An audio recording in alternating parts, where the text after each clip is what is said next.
növdür. Səviyyə isə el adından da göründüyü kimi təfəkkürün səviyyələridir. Bu hissə aydın oldu, qeydlərinizi götürdünüz.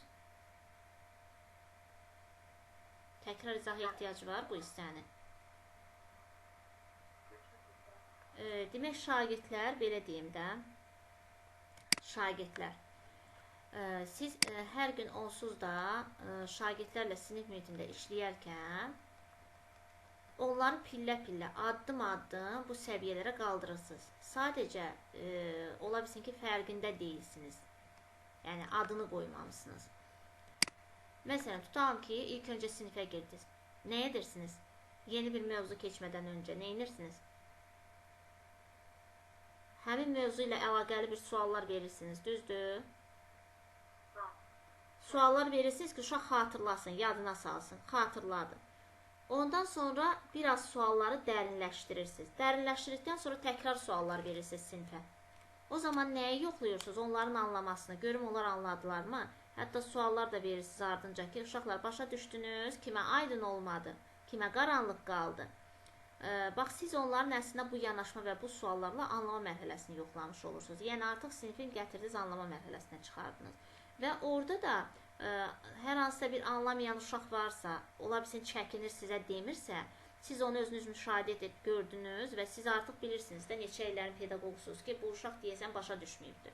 O zaman onun özündən soruşa bilərsiniz ki, indi sən zəhmət olmasa, bax, bu mənim dediklərimi və yaxud yoldaşların dediklərini bir öz sözlərinlə de görüm. Sən necə başa düşdün bunu? Görsəniz ki, uşaq artıq sustu, dayandı. O zaman siz deyil də nə edirsiniz? Şagirdlərinizə müraciət edirsiniz. Təxminən dərsinizin quruluşu da bu cür gedir də, düzdürmü? Deyir, uşaqlar, kim öz sözlərlə ifadə edər? Az öncə dediyimizi. Kimsə əlimi, vəlimi durdu ifadə etdi. Artıq bu anlamayan uşaq da danışanı eşidir də. Eyni mühitdədirlər, eyni sinif otağındadılar. Artıq bu da anlamaya gəldi, çatdı.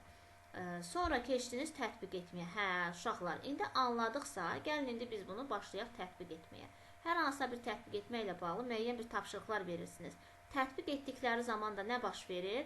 Artıq onlar qalxmış olur tətbiq etmə mərhələsinə. Tətbiq etdikdən sonra nə baş verir? Nə edirsiniz? Başlayırsınız yoxlamağa, təhlil etməyə. Uşaqlar, gəlin görək biz bunu düzmü etdik, düzmü tətbiq etmişik. Gəlin görək səhvimiz, doğrumuz və s. hardadır. Demək, təhlil mərhələsinə gətirdiniz. Sonra başlayırsınız nə etməyə?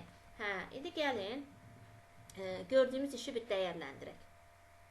Məsələn, və yaxud da burada fərqli dəyərləndirmələrdən istifadə edə bilərsiniz.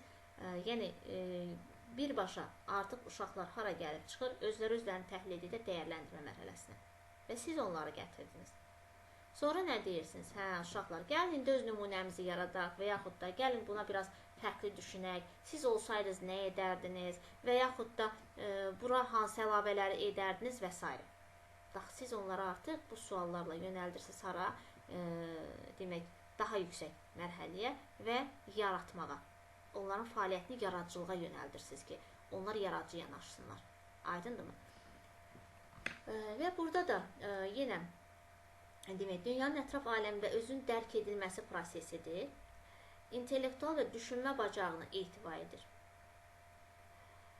İdraki sahədən gedir söhbət. Yada salmaq, hansı ki birinci mərhələ, xatırlamaq, hafizə yaddaş, dərk etmək, anlamaq, qavramaq, həyata keçirmək, yəni tətbiq etmək, müqayisə etmək, mühakimə yürütmək, əsaslandırmaq, demək, müqayisə etmək dedikdə, demək, təhlil etməkdən gedir söhbət, mühakimə etməyə əsaslandırmaq, bu artıq dəyərləndirmədən gedir söhbət, qərarların qəbul edilməsi, müşahidələrdən nəticə çıxarmaq və s. idraki fəaliyyət hesab olunur. Yəni, bunların hamısı sadalananlar, bax, bu mərhələlərin içərisində baş verən proseslərdir. Bundan öncə, demək, Benjamin Bloom'un öz yaratdığı və təhlil etdiyi idrak sahəsində mərhələlər bu şəkildə var idi. Amma necə var idi? Orada bu iki mərhələ yerini dəyişmişdi. Yəni, daha doğrusu belə deyil, belə şəkildə idi. Ən axırda dəyərləndirmə, yaratmaq 5-ci mərhələdə idi, dəyərləndirmə isə sonuncu mərhələdə. Onun öz şagirdləri Anderson və Krasvoll 2001-ci ildə Benjamin Bloom'un 1956-cı ildə tərtib etdiyi bu idraki sahənin taksonomiyanın mərhələlərinə yeni bir yanaşma gətirdi. Yəni, Bəzən deyirlər ki, bu Anderson və Krathwohlun taksonomiyasıdır, bu Bloom'un xeyr. Bu elə Bloom'un taksonomiyasıdır. Sadəcə ona müəyyən yeniliklər və müəyyən əlavələr qatdılar. Və bir də burada tutam ki, xatırlamaq deyildi, hafizə yaddaş idi. Anlamaq deyildi, deyək ki, burada yada salma kimi bir şeydir. Tətbiq idi, təhlil idi, dəyərləndirmə Q sözü yox idi, tutam ki, və sintez idi. Anderson və Krathwohl isə təklif etdilər ki, yəni əgər söhbət fəaliyyətdən gedirsə, anlama, tətbiq, təhlil bu şəkildə ola bilməz. Mütləq burada sonluq feil sözlərlə bitməlidir. Niyə? Çünki hərəkətli feillə ifadə olunur. Və idraki sahənin, beynin fəaliyyəti də hansı fəaliyyəti beyin göstərir və bu feil sözlərlə ifadə olmalı. Ona görə də bu anlamanı anlamaq etdilər, tətbiqi tətbiq etmək, təhlili təhlil etmək. Yəni bu şəkildə feil sözlərə çevirdilər və bu iki mərhələnin yerini dəyişdilər. Niyə dəyişdilər? Çünki onlar düşünürdülər ki, misal üçün Benjamin Bloom düşünürdü ki, dəyərləndirmə sonda olmalıdır.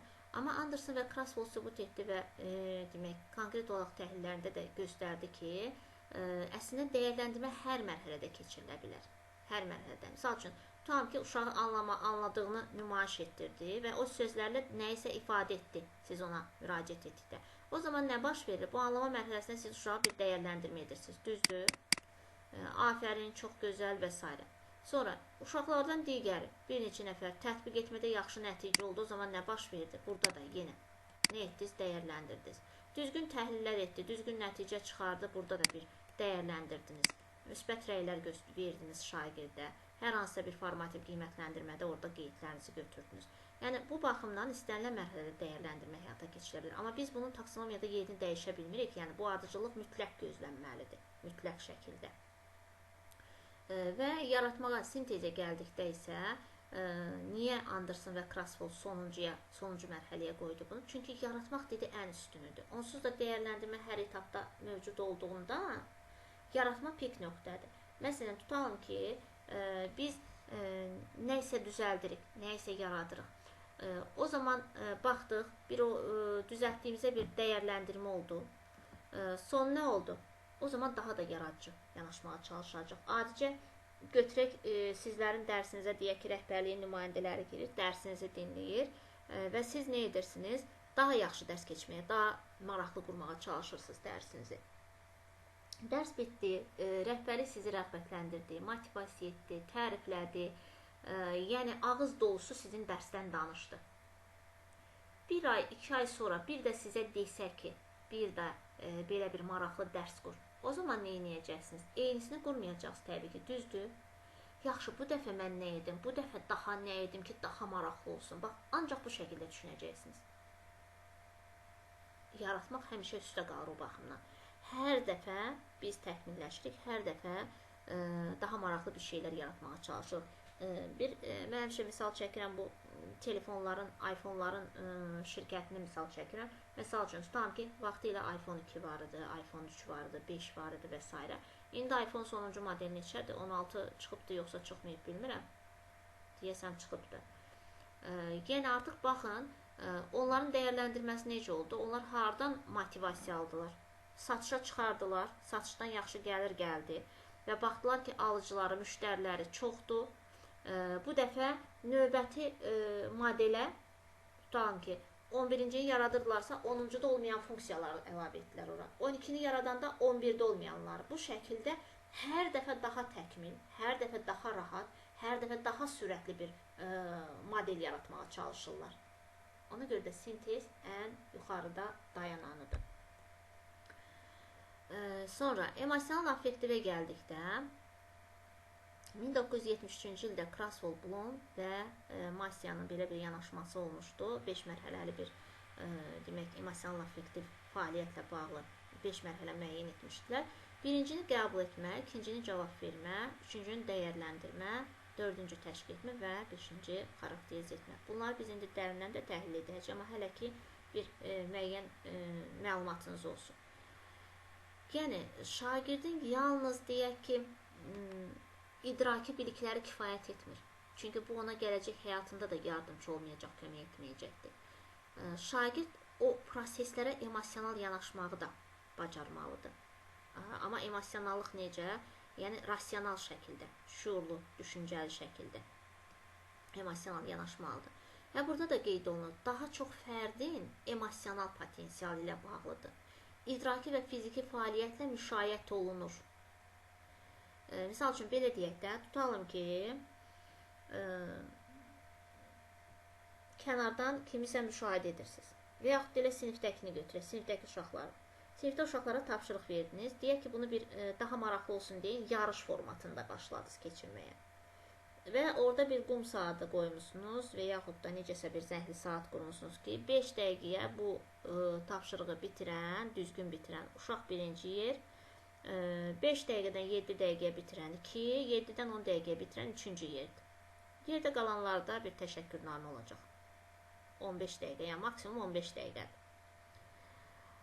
Və belə olan halda uşaqlardan tutalım ki, biri öz tapşırığını təqdim etdi 5 dəqiqədə, siz baxdınız, yoxladınız və bax, uşaq orada tapşırığı yazdı, o onun idrakinin fəaliyyəti idi ki, tapşırığı beyni ilə düşündü, beyni işə salıb, beyin fəaliyyət göstərir, tapşırığı yazıb.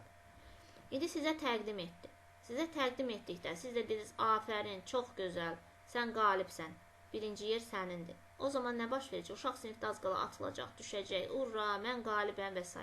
Bax, o onun prosesə emosional yanaşması idi. Amma atılıb düşdükcə əlləri, ayaqları da hərəkət edəcəkdir. Bax, bu artıq motorikanın fəaliyyətidir. Bu cür də yanaşa bilərsiniz.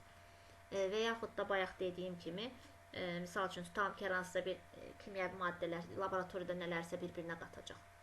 Və yaxud fizikadan elektrik cəryanlarını bir-birinə qoşacaqdır. Və ya informatikadan hər hansısa bir proqramlaşdırma edəcəkdir. O zaman nə edir? İdrak işləyir, mütləqdir. Beyin işlək vəziyyətdədir. Çünki şuurlu şəkildə edir bunlar. Bu idrakin fəaliyyətidir. O qorxa-qorxa, biraz ehtiyatlı kolbaları götürürsə ki, dərman, o kimyəvi maddə əlimizə tökülər, üstümüzə dağılır, partlayış baş verir. Bu onun o prosesi emosional yanaşmasıdır. Və bir də o kolbaları götürür, əlinə alır, toxunur, yerinə qoyur, nələrisə, nəyəsə qatır, əl qolu hərəkət edir, barmaqlar hərəkət edir. Bu da motorikanın hərəkətidir. Aydındır mı?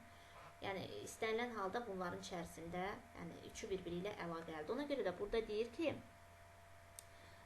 demək, emosional potensialı ilə bağlıdır, idraki və fiziki fəaliyyətlə müşayiət olunur. Az öncə dediyim kimi. Ağılla, başla, yəni prosesi idarə edir və fiziki əl, qol, ayaq, nə bilim, barmaqlar iştirak edir bu fəaliyyətdə. Demək, rollu oyunlar, tənqidi sualların verilməsi, şəxsi münasibətin əlavə edilməsi və s. emosional affektiv fəaliyyətə nümunə ola bilər. O ki, siz, misal üçün, müəyyən suallar verirsiniz, şagirdin öz şəxsi yanaşmasını öyrənmək istəyirsiniz. Bax, o suallar, o şəxsi yanaşmanı öyrənmək istəyirdə, şagirdin sizə o zaman verdiyi cavablar onun emosional fəaliyyətidir, yəni halının fəaliyyətidir. Təlimdə affektiv strategiyalar emosiyaların həm pozitiv, həm də negativ idarə edilməsinə yönəlmiş metod və üsullardır. Pozitiv, affektiv mühit təlimdə dəstəkləyici mühitin yaradılmasına da şərait yaradan mühitdir. Çünki negativ olduqda o zaman yenə də şagirdin emosionallığına təsir edəcəkdir. O zaman hansı emosional fəaliyyəti görəcəksiniz onda? Tutalım ki, uşağı danladınız. Nə baş verdi? Küsəcək, üzünüz sizdən yan çevirəcək, nə bilim, keyfi qaçacaq və onun həmçinin nəyə yansıyacaq? Onun eyni zamanda da fiziki fəaliyyətinə, yəni psixomotoruna yansıyacaq. Niyə? Motorik olaraq siz onun üzündə, gözündə, əl-qol hərəkətlərində və s. Üz çevirməsində artıq görəcəksiniz həmin emosionallığın yansımasını. Aydındır mı? Yəni, emosional affektiv dedikdə də söhbət nədən gedir? İndi mərhələləri də təhlil edəcəyik. Emosional affektiv aydın oldu sizə. Kiməsə qaranlıq qaldısa sual versin.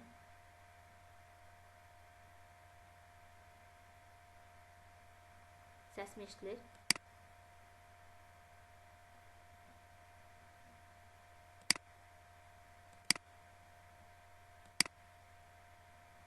Səsimi eşidilir müəllimə? Gəlir müəllimə. Tamam. Yeni qoşulanlar kimdir? Hə, yeganə müəllimə də qoşuldu.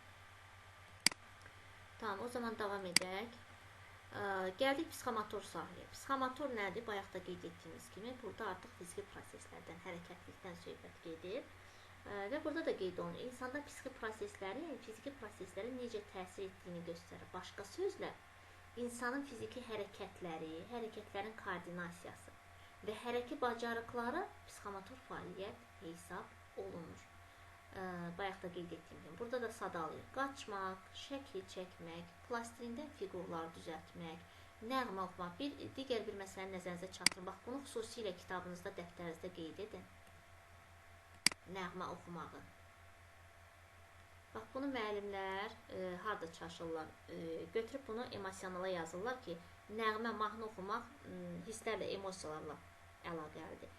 Onsuz da bunların birinin içərisində digəri var. Amma daha qabarıq şəkildə olanda biz onu müəyyən bir sahəyə yönəli öyrənirik. Nəğmə oxumağı da hər zaman demək, fiziki proses kimi götürə bilərsiniz. Çünki nəğmə oxumaqda da yenə də orada yəni insanın o tərpənişi, əl-qol hərəkətləri, ola bilsin, lap əlini yanına saldı oxudu, amma ən azından bir dodaq, nə bilim, qığırdaq, nə bilim, bir sözlə də baş, ağız tərpənir mahnı oxuyarkən. Sonra konstruksiya qurmaq və s. psixomotor fəaliyyətə nümunə ola bilər. Və psixomotor fəaliyyətlər daha çox hansı fənlərdə çox qabarıq şəkildə özünü göstərir? Demək, texnologiya dərslərində, çünki əmək texnologiya dərslərində daha çox fəaliyyətlə məşğul olunur. Nəyisə düzəldirlər, düzürlər, qururlar, yemək bişirirlər və yaxud bir parçanı biçirlər, tikirlər, bir dülgərlik mi edirlər, nə bilim, geri dönüşüm olan bir fəaliyyətlə məşğul olurlar. Sonra informatikada klaviaturaya toxunurlar, nə bilim, kolonkanı mı qoşurlar, printerdə nəyisə çap edirlər, bütün günü klavişlərlə işləyirlər informatika dərsində. Bu baxımdan informatika dərslərində də daha çoxdur psixomotor yanaşma, eyni zamanda da fiziki tərbiyə dərslərində. Fiziki tərbiyə dərslərdə bilik ki, ümumiyyətlə, yəni orada nəzəriyyə daha azdır, psixomotor isə fəaliyyətlər isə daha qabarıq şəkildə özünü göstərir. Və psixomotor sahə Dave tərəfindən 1975-ci ildə yaradılan psixomotor sahə götürülür son vaxtlar. Bunlar da hansılardır? İmitasiya, manipulyasiya, dəqiqlik, artikulyasiya və təbiiləşmə. Yəni imitasiyadan getdikcə, belə deyək, kimisə yansılamaqdan başlayan bir fəaliyyət, proses getdikcə təbiiləşməyə doğru gedir. Yəni, burada da ən aşağı səviyyə imitasiya, ən yuxarı səviyyə təbiiləşmədir. Misal üçün, tutalım ki, biz kimisə yansılayıb nəyisə ediriksə, məsələn, tutalım, idman müəllimi hər hansısa bir hərəkəti göstərdi, şagirdlər də onu yansılayıb eyni hərəkəti, deyək ki, turnikdə dartınmanı. Amma burada anında müəllim kimi dəqiq dartınma etməyəcəklər. Təbii ki, bunu mərhələ-mərhələ inkişafa doğru gedəcəklər.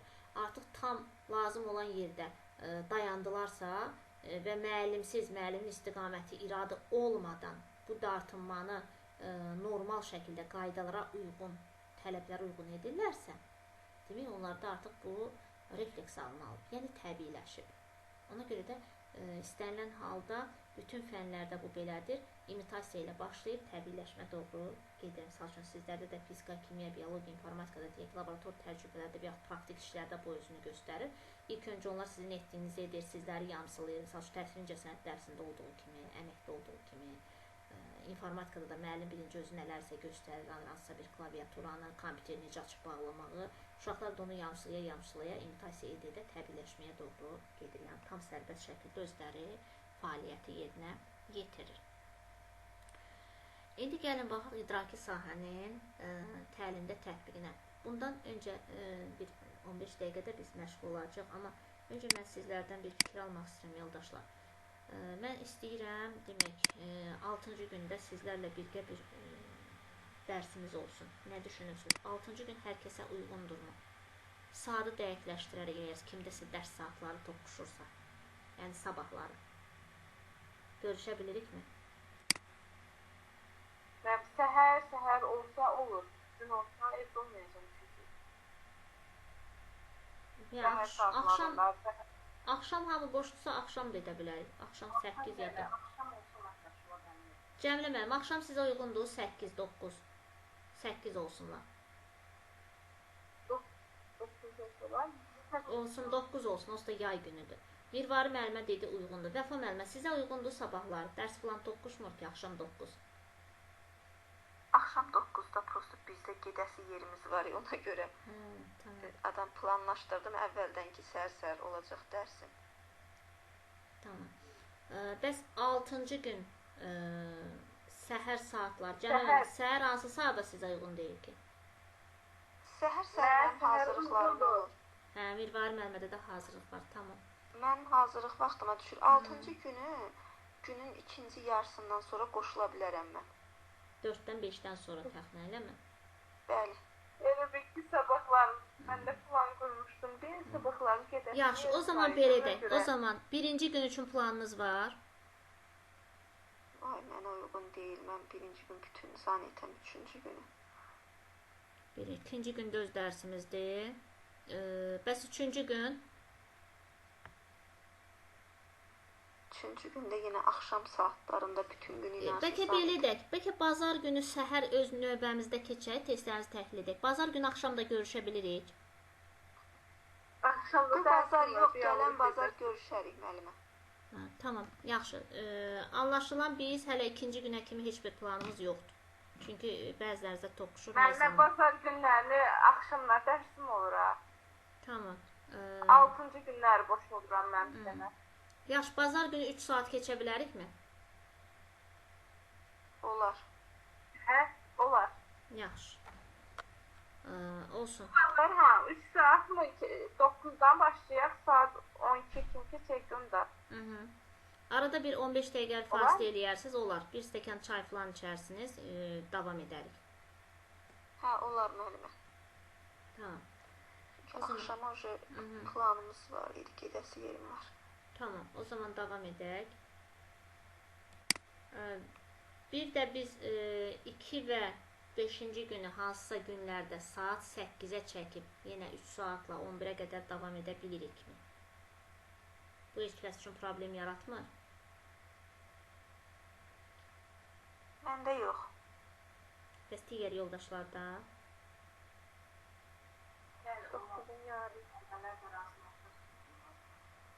Necə? Məndə hə, mənbələ də rastlaşar saygım olmur. Tamam. O zaman mən növbəti həftədən bir neçə dərs çalışacağım saat 8-dən atım qrupa linki. 8-dən qoşulaq. Yəni yadınızda belə bu şəkildə saxlamağa çalışın. Bir neçə həftə bu şəkildə gedək. Ən azından. Demək, bu bayaq qeyd etdiyim, izah etdiyimdir. İdraki sahənin təlimdə tətbiqi. Demək, bu əvvəlki versiyadır. Bayaq da qeyd etdiyim kimi görürsünüz. Bu Bloom'un əvvəlki versiyasıdır. Bu isə 2001-ci ildə onun tələbələri tərəfindən əlavələr olunan versiyadır. Görürsünüz, yerlər dəyişibdir burada. Və burada adlara baxın. Bilik, anlama, tətbiq, təhlil, sintez, dəyərləndirmə. Burada isə artıq feil sözlərə. Baxın, burada isimdir. Bax, burada da qeyd olunan isimdir. Burada isə feil sözlərə çevrilib. Və bayaq bu mən böldüyüm kimi, demək, aşağı və yuxarı təfəkkür səviyyəsidir. Müəllimə bir də orada öyle bayaq dediniz, məntiqi təfəkkür hansı hissəsinə aiddir? İndi qeyd edirəm onu təkrar olaraq. Baxın, bax bu üç mərhələ məntiqi təfəkkürdür. Məntiqi təfəkkürün növüdür. Səviyyələrdir. Dəyərləndirmə tənqidi təfəkkürdür. Tənqidi təfəkkür. Yaratmaq isə yaradıcı. Bəli, bu isə yaradıcı təfəkkürdür. Yəni burada təfəkkürün 3 növü və 2 səviyyəsini görürsünüz. Səviyyə dedikdə 6 dənəni tən yarı bölürsünüz. Aşağı ilk 3 mərhələ aşağı təfəkkür səviyyəsidir. Baş hərflərlə bəzi testlərdə və sadə rast gələ bilərsiniz. A, T, S şəklində. A, T, S şəklində rast gələ bilərsiniz. Yuxarı təfəkkür səviyyəsinə isə bəzi məzmunlarda və testlərdə Y, T, S kimi rast gələ bilərsiniz. Yəni yuxarı təfəkkür səviyyəsi. Bunlar səviyyədir. Məntiqi, tənqidi, yaradıcı isə təfəkkürün növləridir. Aydındırmı? Və biz bu təfəkkürü şagirddə formalaşdırmaq üçün, misal üçün, şagird, siz dərsin anlama mərhələsindədirsinizsə, tətbiqdəsinizsə, təhlildəsinizsə, o anda şagirdlərinizdə məntiqi təfəkkür formalaşır. Bayaq qeyd etdiyim kimi, o da necədir? Suallarla, tapşırıqlarla dərинləşdirə gedirsiniz. Artıq gəlib çatdınız dəyərləndirmə və dəyərləndirməni həyata keçirirsinizsə sinifdə. O zaman siz onlarda tənqidi təfəkkür formalaşdırırsınız. Gəldiniz artıq yaradıcılığa, yaratmaq, sintezə gəlib çatdınızsa, o zaman yaradıcı təfəkkürü formalaşdırırsınız. Bəzi hallarda elə olur ki, mövzu çox olanda, yəni bir neçə saata veriləndə, ola bilər ki, 1:45 dəqiqədə siz ancaq dəyərləndirməyə qədər gəlib çatdınız. Yəni sintezə çatmadınız, yaratmaq 6-cıya çatmadınız. Növbəti dərs bu dərsin davamı olduğuna görə, deyək ki, bir dərsə 2 saat, 3 saat, 4 saat vaxt verilir də, bəzən elə mövzular, düzdürmü? O zaman siz növbəti dərslərdə bu yaratmaya qədər onsuz da zaten gedib çıxacaqsınız. Yəni son anda o standartın ən sonuncu etapında siz mütləq şəkildə o şagirdləri sintezə çatdırmalısınız, yaratmağa çatdırmalısınız. Sonra indi gələk bunun mərhələlərini təhlil edək. Birinci mərhələ nə idi? Xatırlamaq. Xatırlamaq adından da göründüyü kimi hafizə yaddaş əsaslanır. Yəni başda beyində nələr varsa, göz beyində hərflər falan belə düzüblər şəklin özündə də. Burada nədir? Söhbət nədən gedir? Yəni faktoloji biliklər necə ki deyirdik, faktoloji biliklər deyirdik ya. Təbii ki, bu bilik deyil də, fəaliyyətin növüdür xatırlamaq. Bax, o beynimizdə, başımızda olan, sandığımızda olanları xatırlamaq. Bir növ faktoloji biliklərimizi xatırlamaq. Faktoloji biliklər bizim biliyimiz idi. Amma onu dərk edərəkdən xatırlamaq artıq beynimizin fəaliyyətidir. Beyin nə edir? Xatırlayır. Hansı bilikləri? Faktolojini. Aydındırmı? Və burada da xatırlamaq ona görə fəaliyyətdir. Nəyin fəaliyyətidir? İdrakın. Kognitiv fəaliyyətdir. Başın, beynin, təfəkkürün, düşüncənin, məntiqin və s. Və burada da qeyd olunur, əvvəl əldə etdiyi bilikdən fakt, görürsünüz, faktoloji bilikdə var da, termin, əsas konsept və məlumatları xatırlamaq, yada salmaqdır burada. Ancaq yada salmaq. Və o baxımdan da bu mərhələ daha çox biliyin hansı növü ilə əlaqəlidir fəaliyyətin bu növü sizcə? Biliyin faktoloji də. Aysan, faktoloji və eyni zamanda da faktolojinin içərisində nə vardır? Spesifik və terminoloji. Yəni birbaşa bu xatırlamaq, bəli, faktoloji ilə daha çox faktoloji biliklə əlaqəlidir. Amma bir daha unutmuruq, hazırda danışdığımız fəaliyyətdir. Xatırlamaq nə etmək? Feil sözdür, fəaliyyətdir. Nəyin fəaliyyəti? İdrakın. Yəni o biliyimizdə bilgilərimizi xatırlamaq üçün başı beyin işlə salırıq, xatırlayırıq və bu da artıq xatırlamadır. Burada da yenə verilir. Yəni bu mərhələdə hansısa məlumatı, bilgiyi sadəcə yada salmaq, xatırlamaq tələb olunur. İndi ikinciyə baxaq. Anlama mərhələsi. Xatırladığı məlumat, fakt, konsepsiyadan məna çıxarmaq. Öz əvvəlki biliklərlə yeni bilik arasında əlaqə qurmaq. Ay, sağ olun. Misal üçün, artıq burada mövcud o başımızda, beynimizdə informasiyalar var, bilik olaraq, faktoloji biliklər var. Artıq onları beynimizdə, beynini yenə işə salırıq. Beynimizdə onlar arasında əlaqələr qurmağa çalışırıq və bu əlaqələr də bizi gətirib anlamaya çıxardır. Beynimizin bu tip fəaliyyəti, bu cür fəaliyyət göstərməsi idrakımızın bizi gətirib, bəli, konseptual biliklərə doğru çıxarır. Və burada da vurğulanır, bu mərhələ əsasən, amma həmişə deyil, konseptual biliklə əlaqəli olur. Özünüz üçün qeydlər yenə götürə bilərsiniz. Çünki olar sizin qarşınıza sual çıxdı ki, idrak taksonomiyasında biliyin hansı mərhələ, fəaliyyətin hansı mərhələsi konseptual biliklə əlaqəli olur? Anlamaq. Anlamaq üçün nə edirik? Beynimizdə olan informasiyaları bir-biri calamağa çalışırıq. Onlar arasında əlaqə qururuq. Əlaqə qurduqdan sonra da anlayırıq. Məlumatın müxtəlif formada təqdim edilməsi, izahat verilməsi, nəticə çıxarılması, ümumiləşdirilməsi, qruplaşdırılması, ola bilsin burada qeyd etsəniz, sistemləşdirmə, yəni bunlar hamısı nədir? Bu mərhələnin xüsusiyyətidir. Yəni konseptual bilikdə olan o xüsusiyyətləri ki var da konseptual mərhələnin, eynisi də biliyin fəaliyyəti üçün bu mərhələyə aiddir. Üçüncü mərhələ tətbiq etməkdir. Bu mərhələdə hər hansısa bir çalışma, məsələ və ya problemi həll etmək üçün prosedurlardan istifadə etmək. Misal üçün, düsturu yerinə qoydu, nəyisə tətbiq etdi. Yəni, şagird anladığı məlumatı icra edə bilməli, hansısa vəziyyətdə tətbiq etməli və yaxud çalışmanı, tapşırığı yerinə yetirməlidir. Bu mərhələdə bir çox hallarda, bütün hallarda deyil, prosedural biliklə əlaqəli olur. Amma bəzən tətbiqin elə bir hissəsi ola bilər ki, tətbiq etmək yadınızdadır. Biz orada demək, hələ prosedural burada da deyir. Proses gedir. Proses nə zaman gedir? Şagird bu dəqiqə oturub məsələ misal həll edir. Nə edir? Tətbiqdədir də, düzdür? Bəli, beyin hansı fəaliyyətdədir? Tətbiq etmədədir. Bəs bilik necə? Bilikdə də bu dəqiqə proses gedir. Prosedural bilikdir. Aydındırmı? Ona görə də bu mərhələ də prosedural biliklə əlaqəli olur, amma hər zaman deyil. Təhlil etməyə gəldikdə. Təhlil etmə mərhələsində şagirdlər bir nəsnəni, məlumatı, materialı ayrı-ayrı hissələrə bölür. Yadınızdan biz dedik ya, təhlil etmək nə idi? Hissələrə ayırmaq, parçalamaq, analiz etmək. Analogiyadan da danışanda, analoji düşüncədən danışanda, analitik düşüncədən danışanda da biz bunu dedik, vurğuladıq ki, yəni burada demək, analizlərin aparılması var. Parçalamaq, hissələrə ayırmaq, hətta qanun laborator təcrübəsini mən sizə misal çəkmişdim, xatırlayırsınızsa. Və burada onları bir-bir demək, ayırmaq, hissələrə ayırmaq və onların fərqliyini, eyni zamanda bir-birlə və bütöv şəkildə əlaqəsini müəyyənləşdirir. Təhlil etmə mərhələsində məlumatları müqayisə edərək ən vacib və ən səmərəli yolun müəyyənləşdirilməsi və əsaslandırılması. Müəllifin mövqeyinin müəyyənləşməsi. Bax, burada altından xətt çəkib, bu sizə çox düşəcək testlərdə. Daha çox düşən fikir budur. Biri var müəllifin mövqeyini müəyyənləşdirmək və əsaslandırması. Bu, aiddir təhlilə. Burada təhlil etdi və müəllifin mövqeyini müəyyənləşdirdi. Misal üçün, tutalım, əsəri təhlil etdi. Bildi ki, müəllif burada əsas mövqeyi nədir? Nə demək istəyir? Biri də var, öz mövqeyini müəyyənləşdirirsə, bu artıq dəyərləndirmə olacaq. Öz fikrini bildirirsə, öz yanaşması varsa, bu dəyərləndirmə olacaqdır.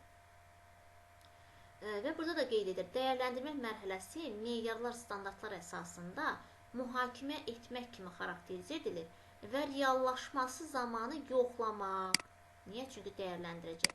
Mühakimə etmək, dəyərləndirmək tələb olunur. Bu biliyin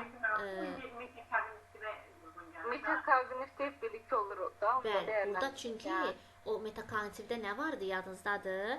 Deyirdi ki, özü haqqında biliklər, öz mövqeyi, özü haqqında biliklər tamamilə doğrudur və bu da metakognitiv biliklərə demək olar ki, uyğun gəlir. Amma yenə də hər zaman deyil. Meyar müəyyənləşdirmədir, demək, bu mərhələnin əsas fikirləri, dəyərləndirmədir, faktlar, dəlillər, sübutlar, arqumentlər gətirməkdir. Baxın, burada var. Baxın, öz mövqeyini bildirmək. Mütləq şəkildə bunu özünüz üçün bir işarə edin. Bayaq nə deyirdi? Bayaq deyirdi ki, müəllifin mövqeyini, görürsünüz, müəllifin mövqeyi haradaydı? Təhlildə. Öz mövqeyi haradadır? Dəyərləndirmədə. Aydındırmı? Bax, bəzən müəllimlər sual verirlər ki, müəllimə, fikir bildirmək, mövqeyini bildirmək, mövqeyi müəyyən etmək, orada çox rahatlıqla bir-birindən yəni seçilir.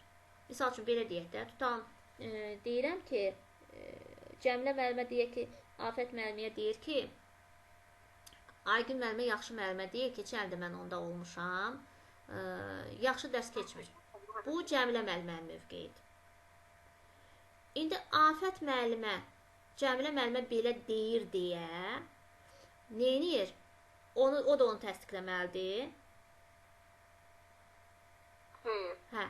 İndi Afət müəllimə təhlil edir. Cəmilə müəllimənin deyir. Deyir ki, Cəmilə müəllimənin Aygün müəlliməyə qarşı mövqeyi belədir ki, Aygün müəllimə yaxşı müəllimə deyil. O, Cəmilənin, yəni oxuduğu əsərin, səslənən fikrin, demək, nəyini bildirdi? Yox, sizin mövqeyinizi müəyyənləşdir, Cəmilə müəllimənin mövqeyini müəyyənləşdir. İndi sual verirlər ki, yaxşı, indi deyək ki, Mirvari müəllimə də Afət müəlliməyə sual verir. Deyir, yaxşı, bəs siz nə düşünürsünüz Afət müəllimə? Deyir, yox, mən elə düşünmürəm. Mən düşünürəm ki, Aygün müəllimə yaxşı izah edir. Məsələn. Baxın, burada artıq deyir, mən belə düşünürəm. Demir Cəmilə müəllimə belə düşünür. Aydındırmı? Yəni, öz mövqeyinizi bildirmək, bu artıq dəyərləndirmədir. Yəni, artıq sizin şagirdiniz o mərhələyə gəlib çatıbdır, real dəyərləndirmə aparır. Yəni, kiminsə üzərinə, kiminsə fikrindən gedib, orada məntiq xətasına yol vermir. Məsələn, Cəmilə müəllimə belə deyilsə, deməli, Aygün müəllimə yaxşı müəllim deyil. Bu məntiq xətasıdır, düzdür? Çünki o özü təhlil etməlidir. Bəlkə də həqiqətən yaxşı müəllim deyil, amma o, demək, məntiq xətasına yol verməmək üçün dəqiq qərar vermək. Bəlkə sonunda da deyəcək yaxşı deyil. Amma birinci nə etməlidir? Bir təhlillər aparmalıdır. Sübutları, argumentlər, faktları ortaya qoyursa, o zaman demək, artıq onun fikri dəqiq olacaq. Yəni, Cəmilə müəlliməyə görə deyil, öz mövqeyində, yəni dəqiq argumentlər, faktlar əsasında artıq fikir bildirəcək. İndi gəlin. Buyurun. Sual verim də. Buyurun. Elə bil ki, bu fərqləndirmək deyək də, təhlil mərhələsində də var, anlamaq mərhələsində də. Onların bir-birindən fərqi nədir? Nədir sual verməsi? Bəzən dəyərləndirir, təhlil edir, amma bəziləri onu bacarmır. Bu zaman onlar ancaq aşağıda olurlar. Yox, siz axı pedaqoq olaraq və siz idrak taksonomiyasını niyə təhlil edirsiniz hazırda? Eləyirik, düzəldirik. Yəni, bəzən elə olanda biz onları yönətməliyik. Bəli, yönəldirsiniz. Yəni, uşaq sinifdə geri qalırsa, uşaq aydındır. Amma siz addım-addım onları da yuxarı təfəkkür səviyyəsinə qaldırmalısınız. Çünki biz öncədən nə dedik? Biz dedik ki, dövlət məzmun standartlarını minimum olaraq müəyyən edib. Maksimum etsəydi, biz o zaman deyərdik ki, gücüm çatmırdı, dövlət maksimum standartlar qoyubdur. Devlət bunu pedaqoqlarla, xüsusi bu sahə ilə məşğul olan psixoloqlarla, yaş psixologiyası, idrak və s. məsələləri ilə məşğul olan pedaqoqları, o professorlar, alimləri bir yerə yığır və onlar qərar verirlər, birlikdə müzakirə edir də, əli bələkdən keçir. Bu yaş səviyyəsində olan. Misal üçün, tutalım ki, 5-ci sinifdə, deyək, təbiət fənnindən insanın çoxalmasının dərinliyi ilə keçirsiniz? Məncə yox. Biz? Bəli, bioloqlarda deyək ki. Keçirsiniz dərinliyi. İnsan çoxalması? 5-ci sinif. Çoxalmanı keçirik. Yox, lap dərinliyinə. Bu yuxarı siniflərdə dərin keçirsiniz də. Belə deyim də, daha sadə şəkildə. Yəni, çoxalmanı, ümumiyyətlə 5-ci sinifdə heyvanlarla bitkilər üzərində keçirir. Getdikcə insana və s. gedirsə, indi mən sizin proqramı bilmirəm. Ümumiyyətlə, sadə dildə desək, sadəcə təzə anadan olan uşaq nə qədər yeyir? Bir çay qaşığı, düzdür, 5 qramla. Müəyyən bir həftədən, 10 gündən, 20 gündən sonra pediatr həkim deyir ki, artıq 10 qrama keçə bilərsiniz, yəni bir xörək qaşığına. Ondan sonra bir aylıq oldu uşaq, yavaş-yavaş. Mədəsinə indi birdən-birə 1 litr doldursanız, Allah uzaq eləsin, uşaq partlayar, ölər. Mümkün deyil də bu. Doğrudur mu? Təzə olan birisini tanıyırdım, 40 litr götürüb xaş vermişdi, uşaq partlamaya çıxmışdı. Vay. Deyir, Azərbaycanlı olun, demədən göstər. Çox qəşəng göstərib, nümayiş etdirir. Yəni, bu nədir? Uşağın beyin tutumuna görə dövlət standartları müəyyən edibdir. İndi bayaq dediyiniz sual nə idi? Hansı mərhələ ilə nəyə qarşısınız? Elə bir ki, təhlil mərhələsində də fərqləndirmək var. Bu şeydə də, anlamaq mərhələsində də fərqləndirmək var da. Ondan fərqləndirmək, Anlamaqda özünüz məzmun içərisində görəcəksiniz daha sadə fərqləndirmək məsələsi. Misal üçün, deyək ki, gecənin günüzün fərqləndirilməsi, günəşlə ayın fərqləndirilməsi. Bu anlamadır. Bir də dediniz, hansı mərhələ sizi narahat eləyir? Təhlildə də var da fərqləndirmək. Təhlildə isə artıq daha dərin təhlillər nəticəsində olan fərqləndirmədən orada fərqləndirmənin də dərinliyini görəcəksiniz. İndi biz testlərlə işləyəndə testləri işləyəcəksiniz, testləri təhlil edəndə orada görəcəksiniz. Yəni çox qabarıq şəkildə orada. Görürsən ki, burada artıq dərin təhlillər var da, sadə bir şeyin üzərindən getmir. Aydındırmı? İndi o nümunələrin üzərində göstərəcək, narahat olmayın. Sonra 6-cı mərhələ ən sonuncu qeyd etdiyimiz kimi yaratmaq, sintezdir, demək, idraki fəaliyyətin ən pik nöqtəsidir, ən yuxarı. Görürsünüz, bunun beynində tətbiq etməkdə açar var. Burada əslində şəkillər çox düzgün seçilir. Bax, burada nədir? Puzzle-lardır. Yəni, nə edir? Təhlil edir, parçalayır, puzzle-ları ayırır, bir də qurur. Yəni, mövcud olan bilgilər. Burada dəyərləndirir, görürsünüz, başında tərəzi şəkli var. Yəni, artıq götür-qoy edir, dəqiq nəticə çıxar. Burada isə artıq pöhrən verib, beynində yeni bir çiçək açır. Nə isə bir pöhrən yaranıbdır. Bu da yaratmaq mərhələsidir. Şagirdlər bəzi element və hissələri əvvəllər aydın şəkildə verilməyən nümunə və struktur formatında yenidən tərtib edirlər. Başqa sözlə desək, bu mərhələdə vacib məqam odur ki, şagird əldə elədiyi məlumatlardan istifadə edərək yeni bir məhsul yarada, qeyri-standart mövqe yanaşma ortaya qoya. Baxırsınız, necə? Qeyri-standart mövqe yanaşma. Burada artıq, demək, öz yaradıcılığında ora qatmış olur. Və burada, yox, elə bu mərhələ ən əsasdır, yox, o mərhələ lazım deyil, bu belədir, xeyr. Biz istəsək də, istəməsək də. İdrakımız, yəni, bu şəkildə addım-addım gedir. Qeyd etdiyimiz sinifə girdiniz, ilk olaraq bir xatırlatma etdiniz, suallarla nə isə yada saldınız, sonra anlamanı yoxladınız, anladıqlarına əmin olandan sonra başlayırsınız tapşırıqlar verməyə, tətbiq etməyə sövq edirsiniz. Tətbiq edib bitirdikdən sonra başlayırsınız təhlil etməyə. Ondan sonra nəyə başlayırsınız? Ondan sonra artıq dəyərləndirməyə, sonra gəlirsiniz yaratmağa. Misal üçün, düşünün ki, bir divar saatıdır və onu göstərirsiniz sinifdə, gətirmişsiniz sinifə. Deyirsiniz, uşaqlar, bu nədir? Hamı xorla deyəcək ki, saat. Hansı saatdır? Divar saatı. Deyirsiniz, yaxşı, bunun funksiyası haqqında kim məlumat verə bilər? Bu bizim nəyimizə lazımdır? Kim öz sözlərlə ifadə edə bilər? Bu saat olmasa nə baş verər və s. Bu artıq o sualları cavablandıranda bu oldu anlama mərhələsi. Anlamaq. İndi deyirik ki, bu əqrəblər sizcə nə üçün işləmir? İşləyir ümumiyyətlə saat? Baxırıq ki, hə, işləmir. İndi nə etdik? Demək, biz bunu, demək, bu saatı və yaxud da nə isə bir oxşarını düzəldə bilərik. Amma eynisində öz əlavələrimizi qatsaq bu yaradıcılıq olar. Yəni, deyək ki, eynisini oxşar bir şeylər düzəltməyə çalışır. Bu tətbiq etmədir. İndi tətbiq etdik, tətbiq etdikdən sonra yığdıq, təzədən bir də başladıq parçalamağa sökməyə və yaxud da mövcud işləməyən saatı parçaladıq, hissələrə ayırıq, görək bunun harası sınıbdır. Problem haradadır? Təhlil edirik və bir də gördük ki, bir nəyisə bir hissəsi, bir balaca bir çıxıntısı mı, nəmi, oradan qırılıb düşüb saatın içərisinə. O zaman onu tapdıq, deyirik, hə, bax, bu imiş problem, bax, bu qırıldığına görə burada bu əqrəblər fırlanmır. Bu çarxlar arasında olan dişlərdən biri sınıb. Artıq fakt dəlillə göstərdik. Çarxın dişi sınıb və o diş də əlimizdədir. Bu artıq oldu dəyərləndirmə. Prosesi dəyərləndirdik. İndi nə elədik? İndi həmin o çarxı çıxartdıq. Uşaqlardan biri dedi ki, uşaqlardan biri təklif edir ki, gəlin bunu kley ilə yapışdıraq. O birisi deyir, yox, kley ilə yapışdıranda qırıla bilər, qopa bilər.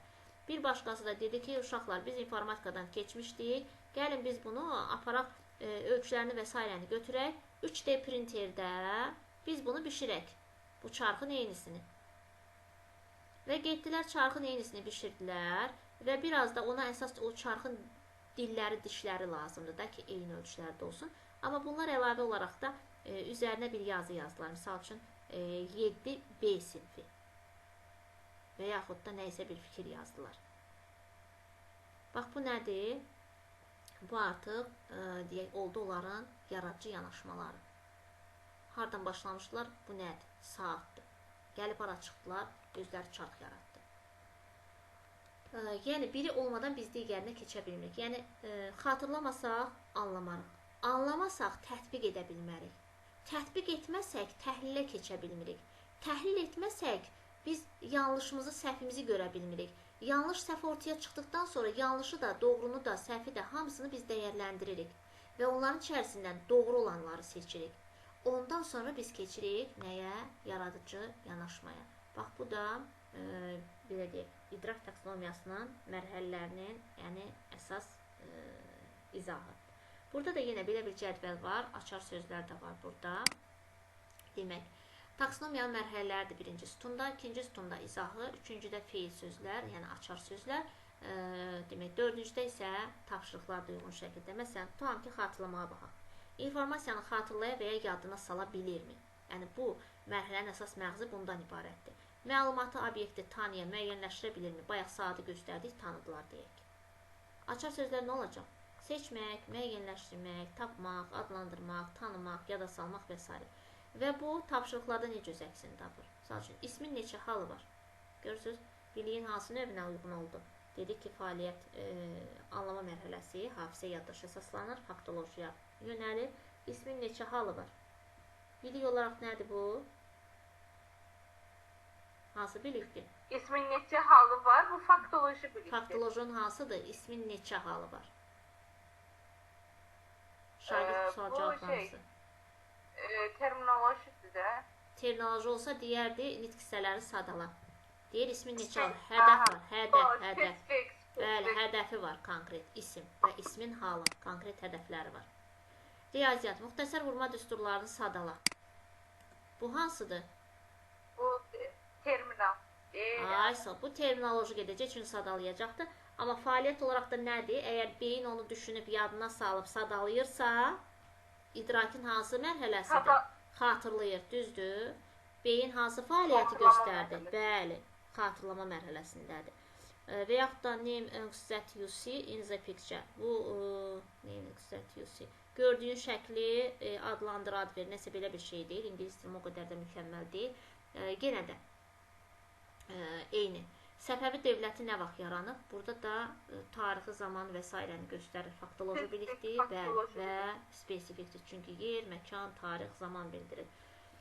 Amma biliyin də hansı növüdür? Fəaliyyətin də hansı növüdür? Demək, xatırlamaq. Niyə? Çünki yadına salıb xatırlayıb deyəcək. Burada heç nə özündən kəşf etmədi, yaratmadı, anlama yoxlanmadı.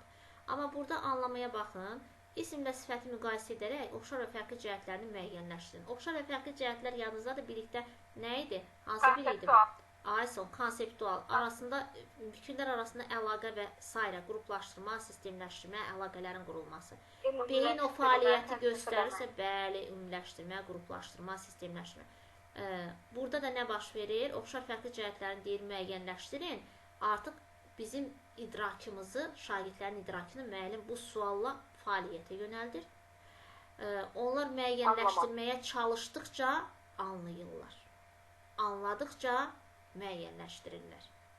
Aydındırmı? Yəni bu şəkildə gedir. İstəsəniz bu cədvəldən də baxa bilərsiniz, faydalana bilərsiniz və bu da idraki sahənin fəaliyyət təkəridir ki, hansı ki burada da mərkəzdə dayanan hissə idrak taksonomiyasının mərhələlərini göstərir. Rənglərə uyğun şəkildə onlardan çıxan demək, tapşırıqlar və eyni zamanda kənarda olan halqalar da, yəni bunu əslində biz tapşırıqlar halqası deyildik. Zülfiyə Veysovanın yaradıcı yanaşmasıdır. Bunu gətirib kitaba salıblar, bilmirəm, müəlliflik hüququnu əslində tap deyiblər, amma bəlkə də özündən icazə alınıb, bilmirəm. Demək, burada da yəni, biz əgər şagirdlərin tətbiq etmək deyək ki, bacarığını, bu tətbiq etmək, biliyin fəaliyyətin növü olaraq tətbiq etməni formalaşdırmaq istəyirsə, uşaqda bu fəaliyyət formalaşdırmaq istəyirsə idrakində, o zaman nə etməliyik? Demək, qurmaq, quraşdırmaq, manipulyasiya etmək, cədvəl tərtib etmək, sınaqdan keçirmək, nümayiş etdirmək, təcrübə aparmaq. Yəni, görürsünüz? Yəni, müəllim üçün heç bir çətin bir şey qalmayıb. Tapşırıqlarınızda bu təlimatlardan istifadə etsəniz, şagirdiniz istər-istəməz tətbiq etmə mərhələsinə keçid alacaq. Burada da qeyd olun, qrafik, təqdimat, problem seti, proqramlaşdırma tapşırığı, layihə, rollu oyun verəcəksiniz, tətbiq etmiş olacaqlar. Göstər və danış, göstərəcək və danışacaq, amma geniş şərtlərdən gedir söhbət. Tətbiq etmiş olacaq. Hər hansısa bir tapşırıq verirsiniz, bunu həll et, yenə də. Simulyasiya, yenə də. Və emosional affektiv qaldı növbəti günümüzə. İnşallah bazar günü testləri təhlil etdikdən sonra bu hissələrə də baxacaq. İlk öncə başlayacaq testləri təhlil etməyə.